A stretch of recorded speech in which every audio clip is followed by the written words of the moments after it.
Hello students, आज हम लोग स्टैटिक्स चैप्टर के मीन के बारे में समझेंगे। मीन जो होता है, ये मीन या इसे कहते हैं एक और नाम से एवरेज। तो इसमें मीन जो है दो तरीके से निकाला जाता है। एक मीन जो होता है जो ग्रुप डाटा पर होता है, और एक और होता है जो ऑन ग्रुप डाटा पर। आप 9th क्लास में पढ़ चुके होंगे ऑन ग्रुप डाटा के बारे में। ऑन ग्रुप डाटा में जो डाटा दिया रहता है, ऑन ग्रुप डाटा जो दिया रहता है उसमें उसमें क्लास इंटरवल दिया नहीं रहता है। ठीक है, तो उसमें हम लोग क्या करते हैं, उसका मीन निकालने के लिए जैसे मान लीजिए कोई डाटा दिया है, जैसे 5, 6, 7, 8, 9 इस तरह कुछ करके दे दे, यहाँ पे कुछ करके दे दिया है। ठीक है, तो इसमें तो क्लास इंटरवल नहीं दिया है, तो इसका अगर मीन निकालना रहता था तो हम लोग 9th क्लास में ये पढ़ चुके थे कि सब को सम ऑफ कर लेते, सम ऑफ ऑब्जर्वेशन। ये सब क्या है, डाटा जो दिया हुआ है इन सभी को ऑब्जर्वेशन बोलते हैं, प्रेक्षण। इन सबों को क्या करते थे, सम ऑफ ऑब्जर्वेशन करते थे। और ग्रुप डाटा के लिए हम लोग फॉर्मूला पढ़ चुके हैं कि sum of observations, sum of observations upon number of observations, number of observations, ये हम लोग करते थे। तो यहाँ पर जो ये जो मीन हम लोग ये पिछले कक्षाओं में हम लोग पढ़े हैं, ये जो है ऑन ग्रुप डाटा के लिए फॉर्मूला हम लोग ये निकालने के लिए जानते हैं। लेकिन यहाँ पर जो हम लोग 10वीं कक्षा में जो पढ़ेंगे, यहाँ पर हम लोग ग्रुप डाटा के बारे में पढ़ेंगे। ग्रुप डाटा जो होता है उसमें ग्रुप डाटा में क्लास इंटरवल दिया रहता है। ग्रुप डाटा में ग्रुप डाटा में क्लास इंटरवल दिया रहता है। ठीक है, क्लास इंटरवल, और उसका फ्रीक्वेंसी दिया रहता है। फ्रीक्वेंसी जिसे हम लोग FI शॉर्टकट में बोलते हैं फ्रीक्वेंसी को, तो इतना दिया रहेगा। ठीक है, अब जैसे मान लीजिए यहाँ दे देगा 0 to 10, 10 to 20 इस तरह दे देगा, 20 to 30 इस तरह दे देगा। ठीक है, और उसके बाद क्या करेंगे हम लोग, जैसे मान लीजिए यहाँ पे दे दिया, अब इस सब का फ्रीक्वेंसी अलग अलग दिया है, यहाँ 2 है, या 5 है, या 9 है, 6 है, मान लीजिए फिर 3 है। ठीक है, तो इस ये जो वैल्यू दिया हुआ है, ऐसे डाटा को, ये जो वैल्यू दिया हुआ है ऐसे डाटा को हम लोग ग्रुप डाटा कहते हैं।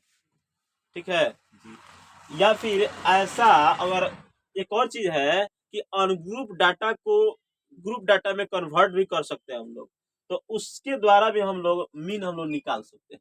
अनग्रुप डाटा को ग्रुप डाटा में करने के लिए हम क्या करते हैं कि जैसे मान लीजिए कोई कोई वैल्यू दे दे, जैसे मान लीजिए 800 यहाँ पे 6 दे दे, फिर 905 दे दे, जैसे 810 यहाँ पे मान लीजिए। ठीक है, फिर यहाँ दे देगा 807, फिर दे देगा 895, इस तरह 57 दे देगा, 870 दे देगा इस तरह, फिर 800 मतलब 800 के रेंज में दे देगा। तो यहाँ पे क्या करते हैं हम लोग, ऐसे और ग्रुप डाटा को, जैसे मान लिया दे दे 805, फिर 885 से दे दे 800, फिर 57 दे दे 800, मान लीजिए 70, 75 दे दिया है, 800 मान लीजिए 72 दे दिया, इस तरह दे दिया। ठीक है, तो ये अनग्रुप डाटा जो दिया है, ऐसे डाटा को हम लोग क्या करते हैं, किसी इसको ग्रुप डाटा में कन्वर्ट करते हैं। कैसे, जैसे मान इसमें मिनिमम वैल्यू कितना है, मिनिमम वैल्यू 800 मानेंगे, और मैक्सिमम वैल्यू माने 10 के रेंज में, 10 के रेंज में हम लोग मानेंगे, 10 के रेंज में हम मानेंगे, तो इसको पहले क्लास इंटरवल बनाएंगे।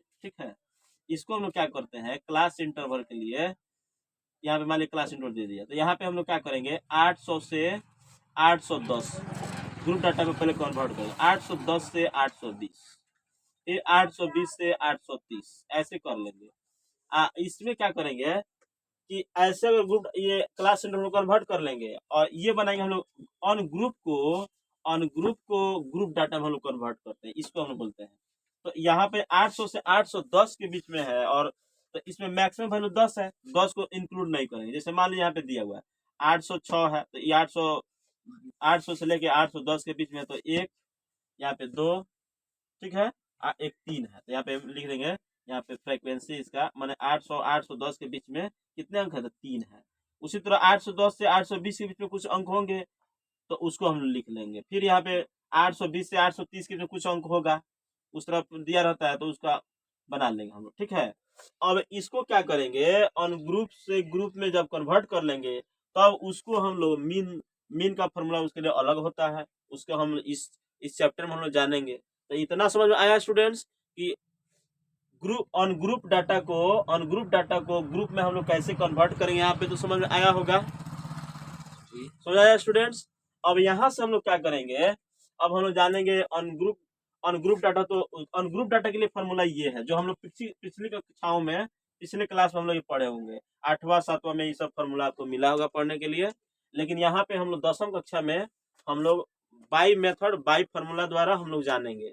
तो चलिए स्टूडेंट्स, नेक्स्ट हम लोग पॉइंट को समझते हैं, मीन जो अगला उसका जो फॉर्मूला है इस कक्षा में। तो यहाँ पर जो स्टूडेंट्स, यहाँ पे अब हम लोग समझेंगे कि अब मीन हम लोग ग्रुप डाटा के बारे में, 10वीं कक्षा में हम लोग ग्रुप डाटा पर मीन कैसे निकालते हैं उसको हम लोग समझेंगे। यहाँ पे जैसे निकालने हैं मीन, ठीक है। तो मीन निकालने के इसका 3 गो मेथड है, 3 मेथड्स। यहाँ पे पहला जो मेथड है वह, उसको हम लोग बोलते हैं डायरेक्ट मेथड। उसको क्या बोलते हैं? Direct method. दूसरा जो है सेकेंड इसका, उसको बोलते हैं एज्यूम मीन मेथड। उसको बोलते हैं हम लोग assume mean method.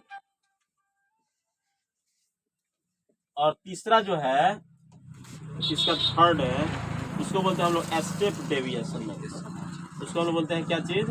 Step deviation method, ठीक है। तो इन तीनों के द्वारा हम लोग मीन निकालेंगे। तीनों जो है, तीनों मेथड के द्वारा हम लोग मीन निकाल सकते हैं। तीनों मेथड का अलग अलग रूल है, हम लोग बारी बारी से इन तीनों के बारे में जानेंगे। तीनों मेथड में तीनों का प्रयोग का अलग अलग यूज है। तो इसमें अगर डायरेक्ट मेथड हम लोग पढ़ना चाहेंगे तो इसमें सबसे पहले हम लोग देखेंगे यहाँ पे कि डायरेक्ट मेथड कैसे बनाएंगे, ठीक है। ग्रुप डाटा, अब देखिए यहाँ पे जैसे मान लीजिए कोई क्लास इंटरवल दे दिया यहाँ पे, ठीक है।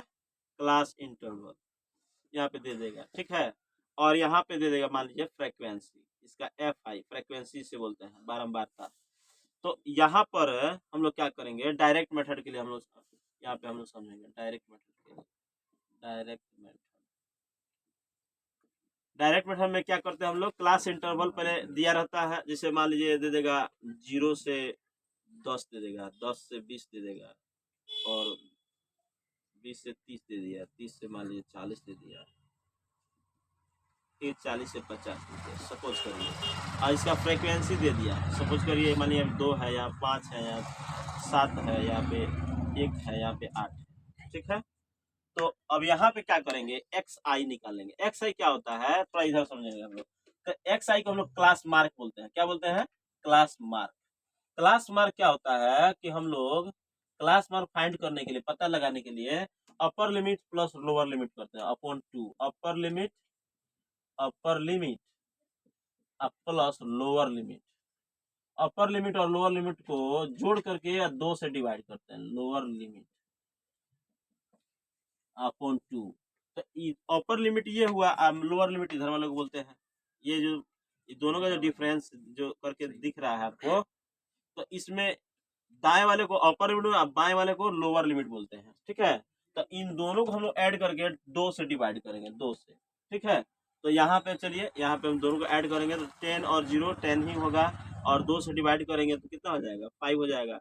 उसी तरह इन दोनों को ऐड करेंगे तो 30 होगा, 30 से 2 से डिवाइड करिएगा, 2 से इन दोनों में, तो उसका हो जाएगा 15। उसी तरह आगे अब देखिए यहाँ पे कितना का डिफरेंस दिख रहा है, 10 का ना।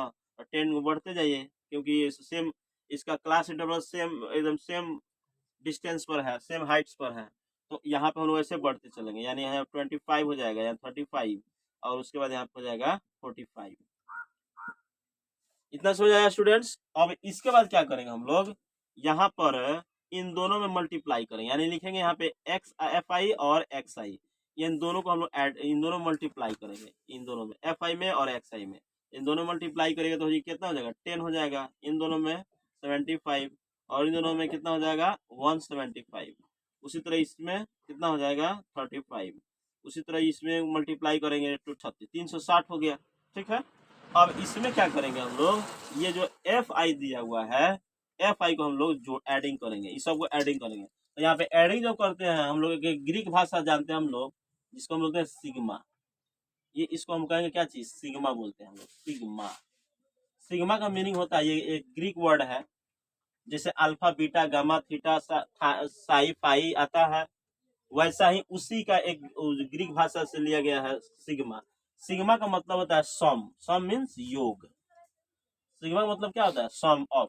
जो ऑब्जर्वेशन दिया रहेगा, जो वैल्यू दिया रहेगा फ्रीक्वेंसी, उस सबको सम ऑफ कर लेंगे, तो उस सम ऑफ को हम लोग साइन के रूप में, सिंबल के रूप में सिग्मा लिखते हैं। सिग्मा का मीनिंग यहाँ पे लिखा हुआ है सम, तो यहाँ पे हम लोग सिग्मा एफ आई लिखेंगे। क्या लिखेंगे, sigma F I. Sigma F I इसको ऐड कर लेंगे तो जितना इसका वैल्यू आएगा वो जोड़ लीजिए, कितना आएगा, 8 1 9 7 16 16 और 7 16 7 23, यहाँ पे 23 कर लेंगे, 23, ठीक है। अब इसको भी ऐड कर लेंगे, सिग्मा एफ आई और एक्स आई, इसको भी ऐड कर लेंगे, तो इसको जोड़ेंगे हम लोग, तो ये हो जाएगा 645 हो गया। अब यहाँ पे हम लोग जब मीन निकालेंगे, मीन डायरेक्ट मेथड हम लोग समझ रहे हैं, तो यहाँ पे मीन जब निकालेंगे तो उसके लिए फॉर्मूला हम लोग लिखते हैं सिग्मा एफ आई, यहाँ पे हम लोग लिखेंगे sigma F I x I upon sigma F I, ठीक है। तो यहाँ पे हम लोग वैल्यू कितना है, सिग्मा एफ आई एक्स 645 है, 645, यहाँ पे अपॉन एफ आई का वैल्यू 23 है, तो इसमें भाग कर लेंगे, यानी 28.04, इतना लगभग आएगा अप्रोक्स। ये हम लोग का ये डायरेक्ट मेथड हम लोग समझे, समझे, इतना समझ आया स्टूडेंट्स।